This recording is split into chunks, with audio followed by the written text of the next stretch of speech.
Inseneride puudus on tõsine teema ja järjest tõsisemaks läheb.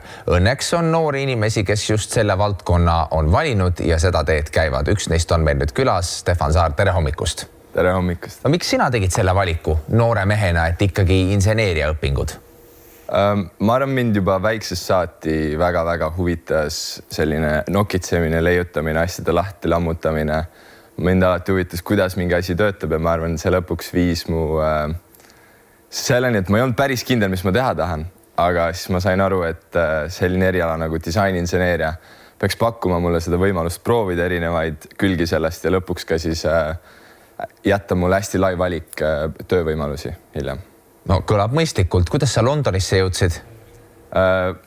Mul oli väga naljakas see, et ma teadsin, et kui ma tahan välismaale minna, siis kuna see on kallis projekt, siis ma mõtlesin, et ma pean minema kuskile heasse ülikooli, nii et ma lihtsalt võtsingi tabeli maailma ülikoolidest ja siis hakkasin sealt ülevalt alla minema ja vaatasin kõik nende pakutavad erialad läbi ja leidsingi siukse erilise eriala nagu disaininseneeria.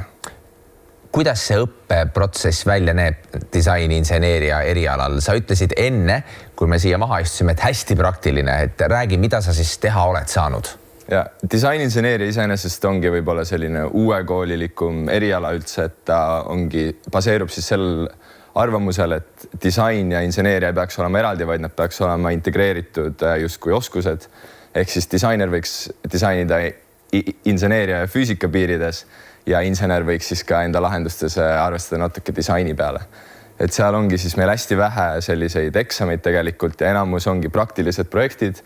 Et nagu siin näha on näiteks me ehitasime ise oma Blackjacki roboti ja siis me oleme ka ehitanud erinevaid ise tasakaalustavaid roboteid, ka selliseid asjade trackimistooted, et iga selline kooli nii-öelda väljund lõppude lõpuks on reaalne projekt, mis sa pead ise defineerima, lahenduse välja mõtlema ja lõpuks ehitama ja siis ka presenteerima. Aga see Blackjacki robot oli siis suur väljakutse? See oli, need kõik väljakutsed on tegelikult, sul on aega umbes 6 aega, et kogu see projekt otsast lõpuni ära teha, et tegelikult see on päris tempokas ja ilmselgelt see tulemus ei tule perfektne, aga see ongi inseneeria, et sa leiad mingisuguse huvitava ülesande endale või probleemi, mida lahendada ja seejärel sa siis katsud seda teha kiire aja piires. Aga selleks on vaja ikkagi ju, et see aju töötaks kuidagi, või see oleks vähemalt see elementaarne huvi, et sa ütlesid, et sa oled asju juppideks võtnud juba väiksest peale, et võib-olla kohati tuleb see huvi kunstlikult kuidagi, et kõigile ju inseneeria õppe ei sobigi, kuigi me kutsume siin üles kõiki proovima.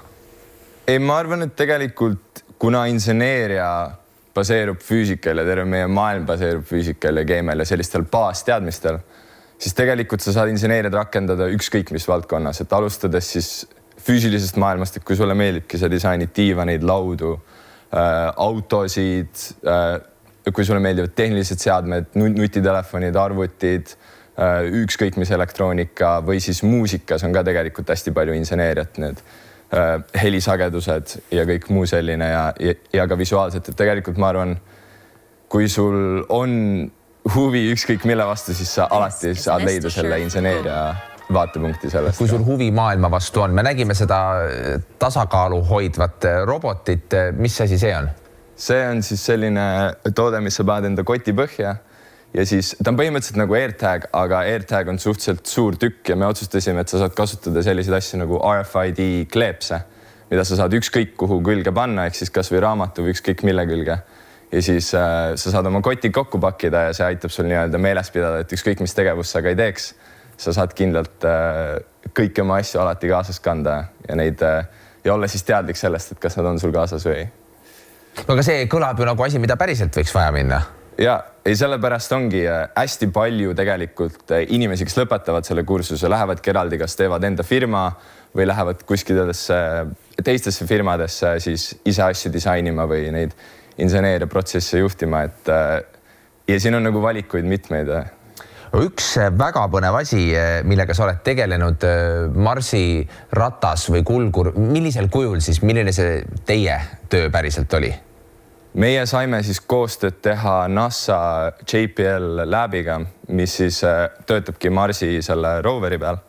Ja meie töötasime välja siis sellise kodara sellele rattale, et aidata tuvastada, mis maapinna peal siis Marsi see rover tegelikult sõidab. Ehk siis meie tuvastame ühtede strain gauge sensoritega siis maast vibratsioone ja nende vibratsiooni nii-öelda karakterite alusel me siis tuvastame, kas me sõidame liiva peal, kas me libiseme, kas me oleme kivi peal või ükskõik kus, sest hetkel Marsi roverid siis tuvastavad pinnast ainult puhtalt kaamerapildi järgi.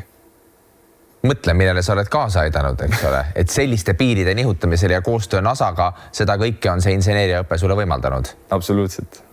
Aga tulles nüüd Eestisse, kui suure probleemina sa päriselt näed seda, millest me siin väga palju tegelikult räägime, kas me ka piisavalt ära teeme, on iseasi, et meil on liiga vähe insenere ja lähitulevikus üha vähem? Ja no nagu statistika näitab, meil siiski on vähe ja see prognoos on ka päris kohutav, aga ma arvan, et see muutub sellepärast, et nüüd tänu tehisintellektile ka on ju, lihtne inimene võib juba ise väga palju suuri inseneeriaprojekte ära teha, palju ambitsioonikamalt ja ma arvan, et kui seda populariseerida ja sellest rääkida nii, kuidas see tegelikult tänapäeval on, siis ma arvan, et palju rohkem noori julgeb seda eriala valikut teha.